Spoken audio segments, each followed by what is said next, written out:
So, welcome everybody. I have two wonderful guests that I am looking forward to having a conversation with, Clayre Sessoms and Tiff Kopp, both in private practice in Vancouver, and and very, very, very valuable to me personally because they are both senior facilitators for my trauma-informed stabilization trainings.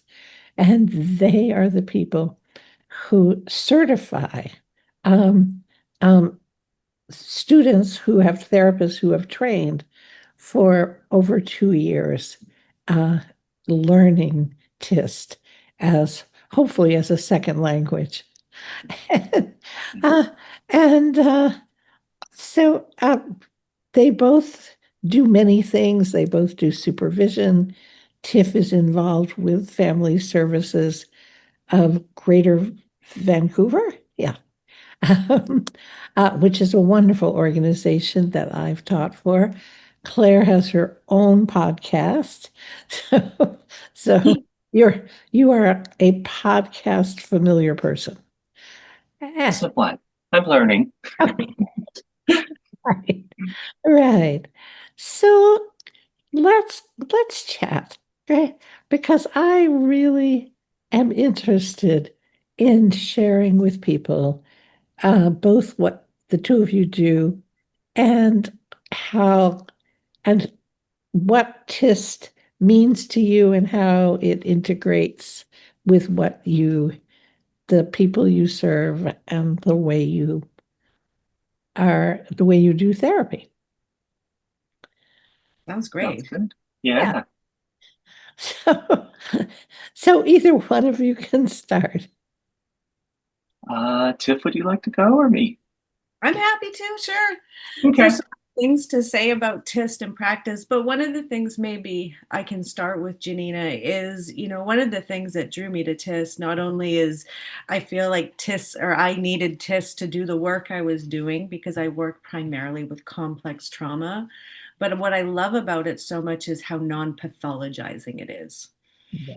And something I don't think we've ever talked about is, so my background, I came into therapy from the anti-violence field through victim services, working at a rape crisis center and sort of learning this work through Judith Herman's teachings. And I know that was who you learned from. So I feel that the two go together very well.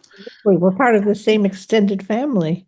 Exactly, exactly. So that's one of the things that really roots in it, and then having a structure and a language to do the work in a way that not only is transformative for clients, but also very safe and protective for therapists. It's one of the many neuroscience informed modalities in which we don't have to talk about trauma to treat trauma. And it just, for me as a therapist, that it just gives me so much spaciousness and resourcing for myself to be able to do the work that we do. Yeah. Right. Right. Yeah. Tiff and I have a very similar background in that we both started in victim services, and we even went to the same program in university. So it's quite interesting. We're very clinically we're very twin-like, and so Yes. the I approach this work in a similar way, and as I think my teaching, what I've learned and what I'm embodying is more like as a certified sensory motor psychotherapist and TIST and an art therapist too. I approach it relationally, right? And that really helps because in my own healing journey, in my own work, as a trans, queer, and disabled my whole life, I learned about how we suffer in systems that are not made for us, that were not made for us in mind. So the focus for me as it is, I think, with a lot of people who come to TIST, it's not on performing regulation or somehow like getting back to calm as much as it's about connecting. Um, that relationship that needs to happen, right? That meeting each part with such curiosity and care, right? And it requires that we have that contextual understanding to hold when we're there. Because if we don't, we end up sort of alienating what the client's lived reality is. Like if Right. they're visibly trans or they've experienced racism, right? The impact of racism their entire lives. We got to bring in that context and understanding Right. to be able to meet those parts with dignity. Yeah. Absolutely. And So with an that's, understanding, in the US right now, it yeah, is it isn't safe to be trans, it isn't safe to be no, brown or black. And so right, if the therapist doesn't understand the level of fear and right, sort of felt and what alienation and abandonment, yeah, um, they're missing what the parts are going through as well as what the client is mhm, going yeah, yeah, through. for Yeah. sure. Yes, it's kind of a confirmation of the part's worst fears. Hmm. Hmm. Okay. Exactly. And this I Right. find is a really great way to sort of foster that cooperative, collaborative approach for folks. It's like, of course, these protector parts, of course, our nervous systems are activated right now. Like there's real threat. So the Yeah, challenge I find is like, how do we honor that threat and work with it and validate it and have people like I call them mini breaks. Like I mm, just had a conversation the other day with someone of okay, so that part that's on alert 24/7, can they give you like an hour off while you're at work? Like, yeah, can we have these moments? Like, how to help people, like, well, they are surviving, but how to help them have a little bit more spaciousness through the process? How can they pop out for a moment and have connection? I think it's just it's a complicated thing that's happening in real time. Right, right. yeah, And I really like, there's certain things about TIST that I'm very fond of. And maybe I should say for our audience that TIST refers to trauma-informed stabilization treatment.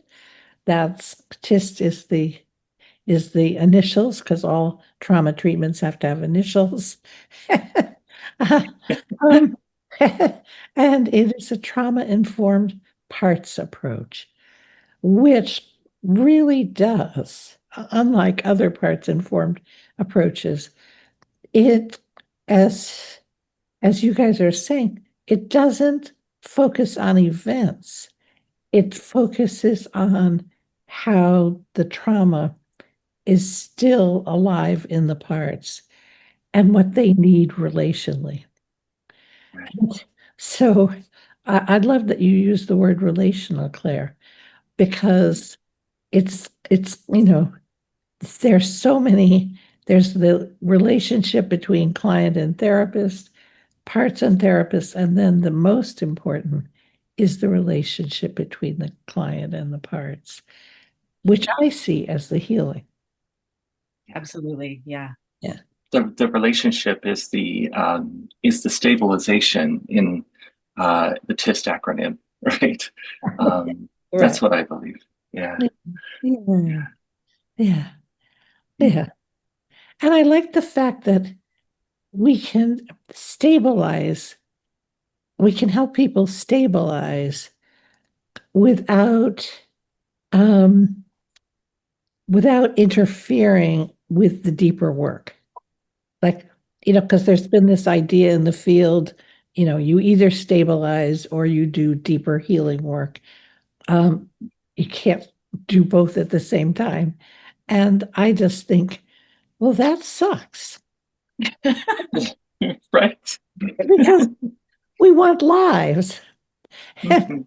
and that was what Judith Herman taught, right? Mm. She taught, you know, trauma survivors have already lost so much of their lives. We can't let them lose another minute. Yeah. So that's, yeah. And do your clients take well to TIST? I would say, Line? well, go ahead, Claire. Oh, I would say it really depends. It really depends. And there's so many different ways that just gets blended into the work. Um, I might start out psychodynamically, or I might start out with sort of that relational piece, that attachment, that care, and then we move into TIST. And sometimes I'm starting with TIST right out of the gate. I think having having a broad toolkit really helps me to ground in TIST even better, because then I can pull in different pieces into the work. How's that for you, Tiff? Yeah, it does depend, and I think a high percentage of the folks that I get to work with do take to it pretty well. And I think part of the reason for that is how I structure things. So when I meet with people before we even decide if we're going to work together, I talk about this and I talk about how this could be helpful, why this could be helpful. Would you want to check it out? And like you're saying, it does pair so well. Like before it was TIST, when we did our training, Janina, it was like parts and somatic work together. So being able to bring in the somatic work for the folks that can, tolerate that and sustain it. Both Claire and I are art therapists, so bringing in any sort of other pieces is the way to go. So I'm also very individualized with folks. So what works for them might not work for someone else. But I think my basic frame in walking into complex trauma work is through TIST. Right. Yeah. And I think having that flexibility is so important because, I developed TIST for people who couldn't do anything else, right? People who couldn't do somatic work because they were too body phobic or they couldn't sustain mindful awareness. People who couldn't tolerate EMDR. There's so many things that so many traumatized clients can't tolerate. Mhm. I wanted it to be something that people could tolerate.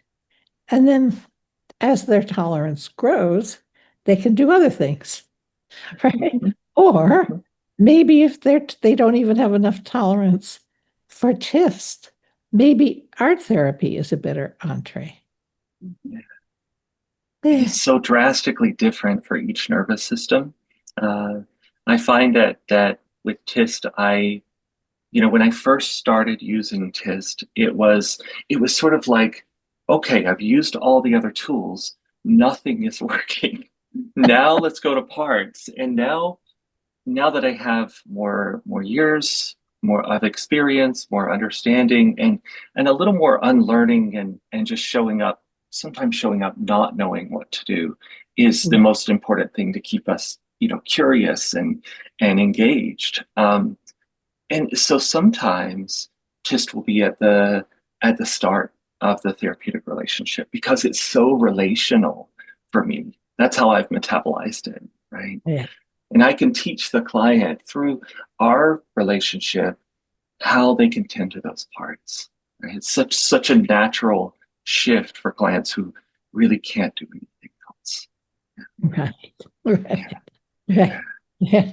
I know I And have for good reason. Sorry.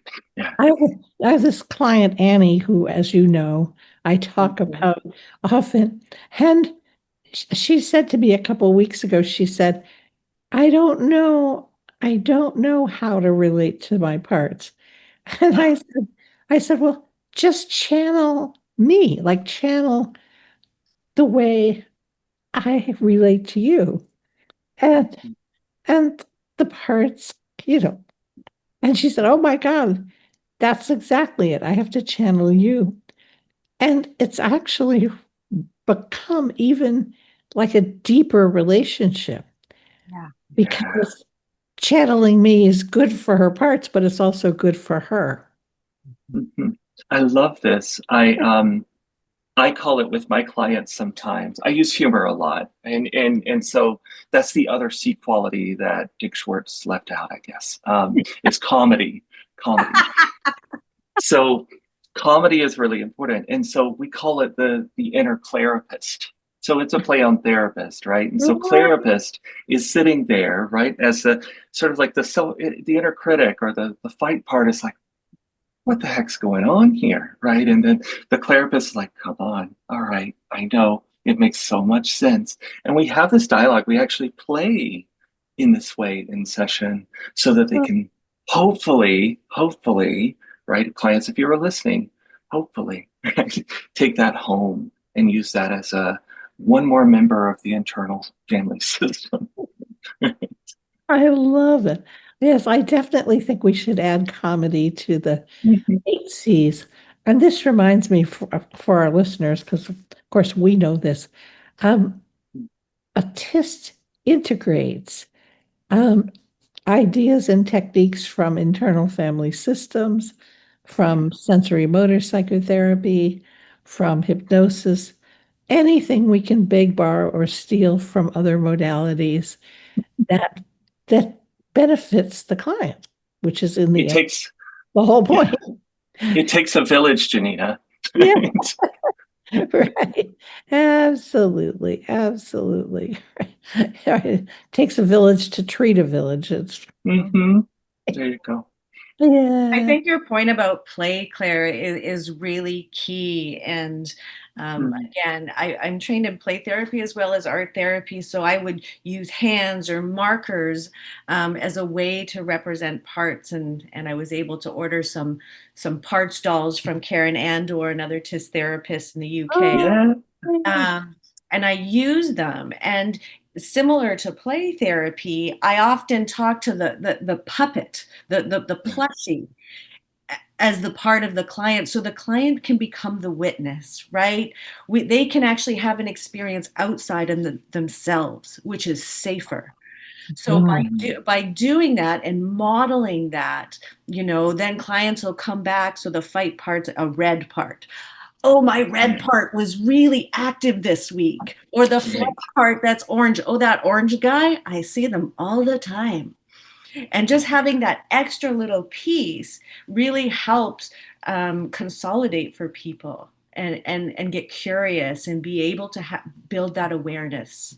And it's playful, it's comedic, it's fun. Can you imagine? It can actually be fun. Yeah. Therapy can be fun. It doesn't have to be right. Yeah. Right. So heavy, so clinical, so yeah, so Yeah. categorizing. Right. And I realized I just had this insight recently Hmm. that if we're engaged in fun and play and comedy, it actually says it's safe here. Because Yes. Mm. nobody is joking around Yes. in the midst Yeah. of trauma. Mhm. Yeah, you can't be blended and have fun at the same time. Exactly. Yeah. So it's Right. really hard for so many of the folks that we work with to get into that. Hmm. Right. We can get really creative in the ways that we introduce that to start to bring it in, to start to have those moments. Right. Right. Right. Yeah. Right. And if we're working, in a more mindful, relational, um, comedic and curious way, um, I All the think, things. yeah, it's kind of, if we don't even have to say it in words because we're embodying it. Yeah, Yeah. Yeah. Yeah. Mhm. And and I think especially for parts, that's much more convincing than words. Wow. absolutely. I like that. It really is. Yeah. Right. Mhm. Yeah. That's so great. Mhm. It really is. One of the other things I really love about TIST is it's rooted in experimentation and mindfulness. So doing like being a TIST facilitator, working with new TIST therapists, it's like, what's so great is I just arrive, right? Mhm. My job is to be regulated. My job is to be present. My job is to listen to parts and become, as you say, a parts whisperer. Because if I listen, if I notice, if I pay attention, the parts will tell me what we need to do next. Right, I right, don't need to know, Right. right, right? I right, need to know what the person's goals is, what we're moving towards, but Mhm. I just have to be present. Yeah. Yeah. right. And And that's that relational piece, Claire. Yeah, that's it. We experiment by showing up, right?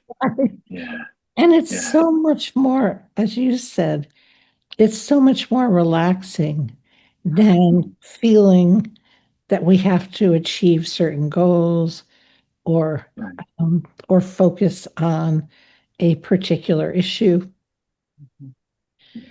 Yeah, As when yeah. people used to say, I'm working on my father, I'm working on my mother, Mhm. right? As Mhm. opposed to, wait a minute, what happened to you? Yeah. Yeah, right. hmm hmm Or as Ruth Cohen said earlier in your podcast, what didn't happen to you? Right. Right, right, Yeah, yeah. absolutely. So many different threads. Yeah. Mm. Right. And that focus on what didn't happen is so important. And we three know that from sensory motor psychotherapy too. Yeah, yeah. Well, and I think that's a really big theme that really presents, like we find it sooner in parts work, which is we start to see how people are in conflict with themselves, the different parts of themselves. What do you mean? Nothing happened to me in my childhood. Or, Mhm. I'm fine. It happened a long time ago. I should be over it. And then Mhm. they're experiencing struggles and wondering why these patterns keep repeating. Right, right, right, So it's like, how can we get curious? How can we get into conversation? How can we like almost like update the system and bring everyone, yeah, into your life? And what's so great about it now? right. And what I love in TIST is they don't have to endorse having been traumatized because we can work with what the parts are bringing in. Yeah. Yeah. So, That's so a beauty of this work is we don't have to perform compliance or like categorization or what have you, right? We can because we've learned that in oppressive systems, we've learned that we have to have this story, and the story has to be just like this in order to deserve, right, to be met with care, to deserve to be to be to have someone sit with you and to listen, right? And so it neutralizes that a bit, which is right, beautiful. Yeah. right, yeah, Mhm. yeah. And, I need to and look regulated so I don't get punished, right? Right. right, right. Or, you know, in TIST, we talk about the going on with normal life part, Mhm. for whom it probably wasn't that bad. Yeah. But if you're thinking parts, when the client says, oh, it really wasn't that bad, I can say, well, I'm sure it wasn't that bad for you, Mhm. but, talk to a few of your other parts and you might hear a different story. Yeah. So sometimes it's so hard to get out of the tangle of the going on with normal life part, right? It's like, everything's fine, nothing to see here. Yeah, It's funny. I just keep saying, talk to your parts, right? yeah. You're speaking for yourself. Mhm. But, but and in any case, they have parts that need care, whether it was bad or terrible, Yeah. or or not, or not so terrible. Mhm. Mhm.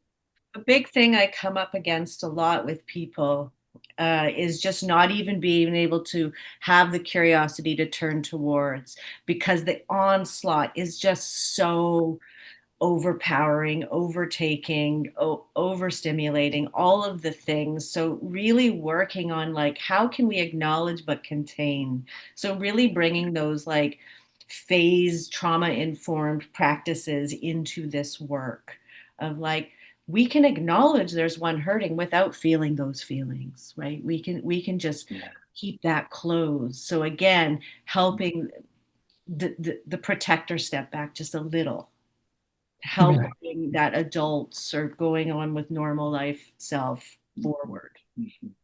Right. Right. Right. And what I seem to spend most of my days doing is is saying, notice the part and Yes. notice you noticing the part. Yeah. Because because then the part can have an intense feeling if that's what the part is feeling, Mhm. without the client feeling overwhelmed. And So we that, don't force it, right? yeah. Yeah. And and that's really an idea that comes from sensory motor psychotherapy, that that mindfulness is a way of relating to our parts, our bodies, our emotions, that helps us to tolerate whatever we feel. Yeah. And the steps we take here, oftentimes with TIST, are so micro, so small, little by little, right? Right. Yeah. Very Right. This is the.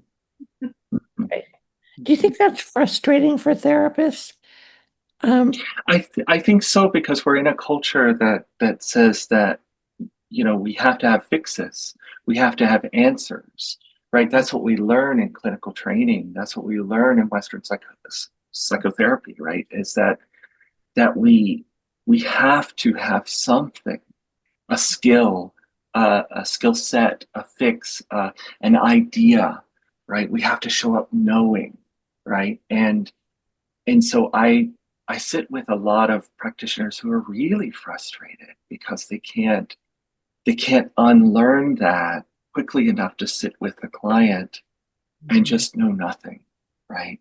I'm going to write a book one day called The Art of Knowing Nothing, right? It's just like, because that's like my thing. I keep saying over and over. It's just like we've got to show up kind of not knowing a lot, right? Now that doesn't apply to like understanding how systems oppress and the context that the client shows up in. Not that kind. Don't unknow that. That's important, right?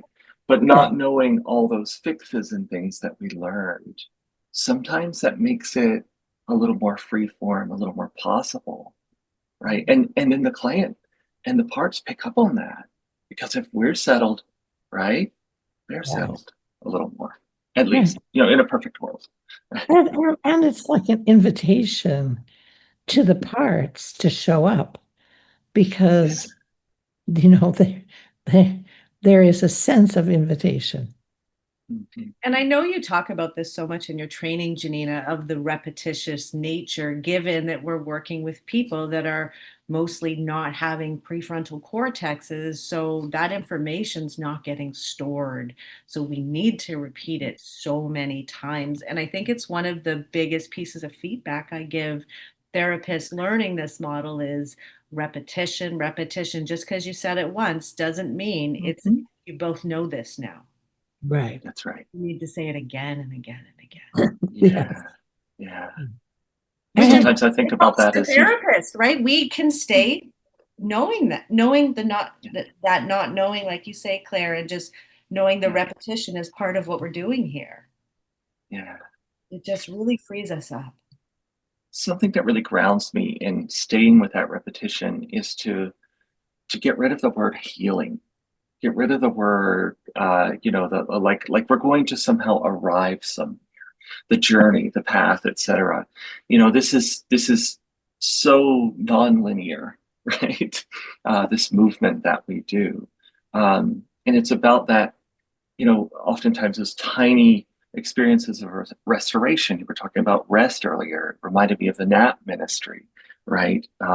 Where They learn to reclaim by resting, right?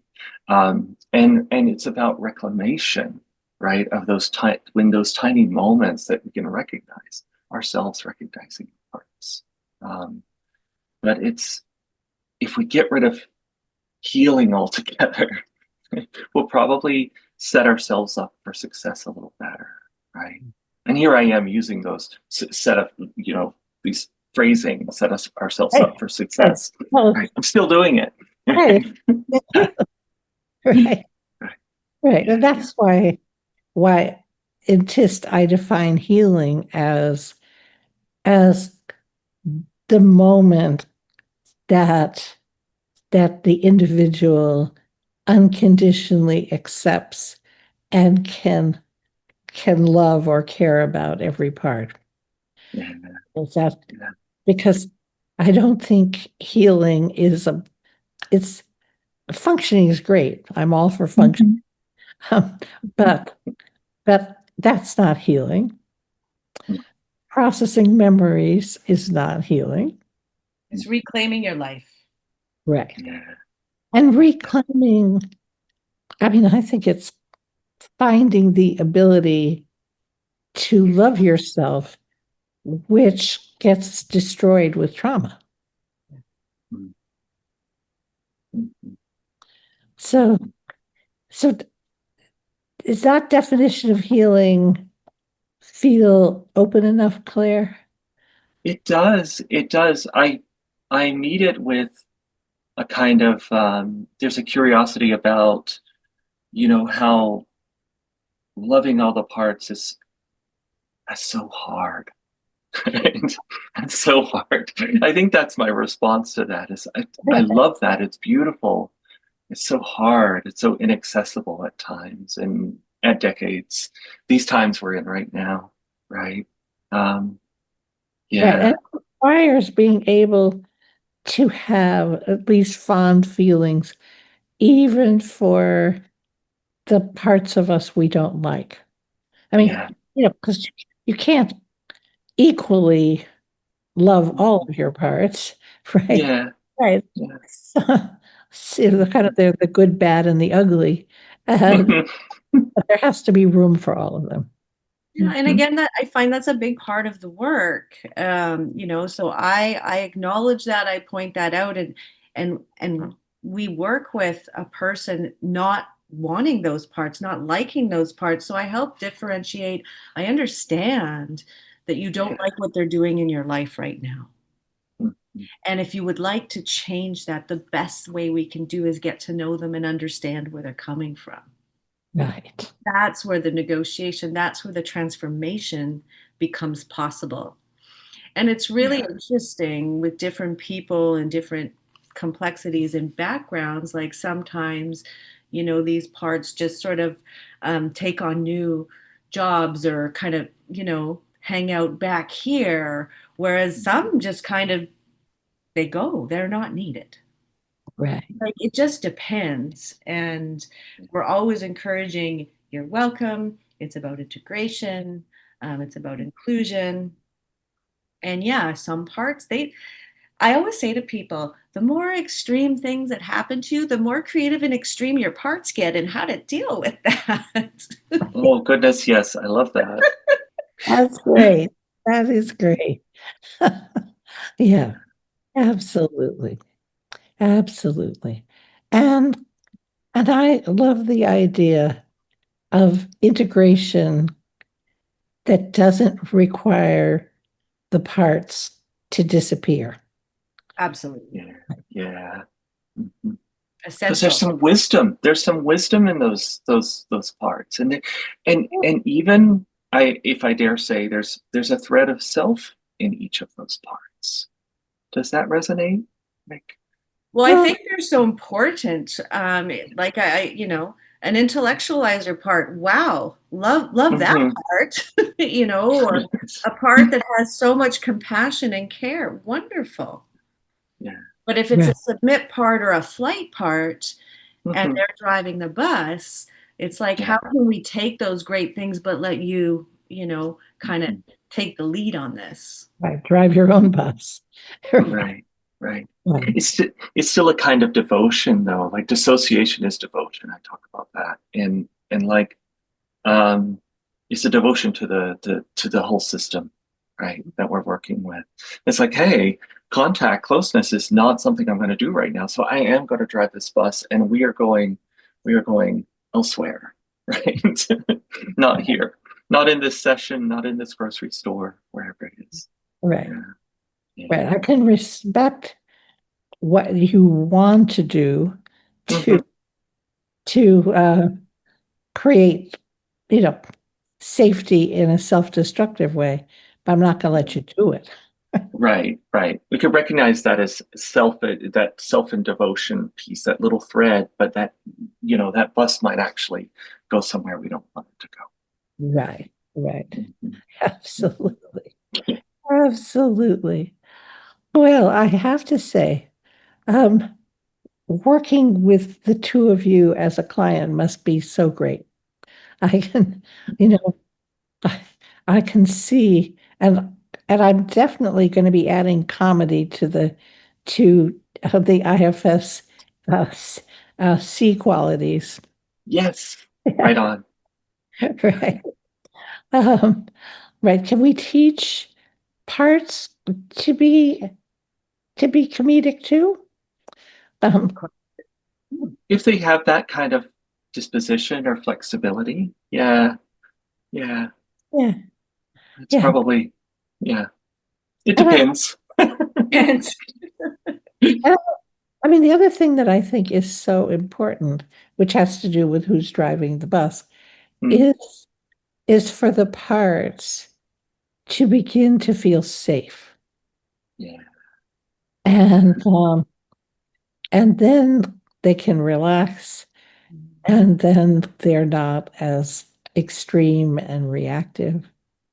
yeah, right. I find actually kind of something you were talking about, Claire, in that regard of feeling safe is often they need to know, like it has to be directly spoken that we're not trying to make you go away. These Yeah, parts that have been working so hard at doing what they're doing a person's lifetime are terrified that they're not needed anymore. It's like, no, no, no, you're part of my nervous system. I need you. I just don't need you doing this, maybe. right, Right. right. And the parts are afraid of abandonment, Yes. Yeah, right? yeah. Because, Mhm, right, if the client goes forward and leaves the parts behind, mhm. then they're abandoned in what they experience as an unsafe world. Mhm. Right, right.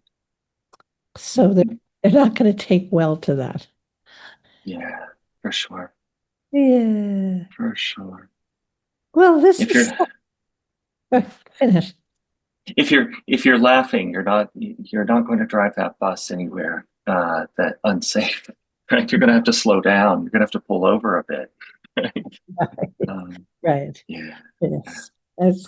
That's a great image. The funny bus driver. Mhm. Right. Auto. Right. Well, I was just going to say, I could talk to you guys all day. Thank you so much for being my guest. I hope our listeners got lots of inspiration from hearing you talk about your work. And and and also our listeners can get information about all the things Tiff and Clayre do and how to reach them.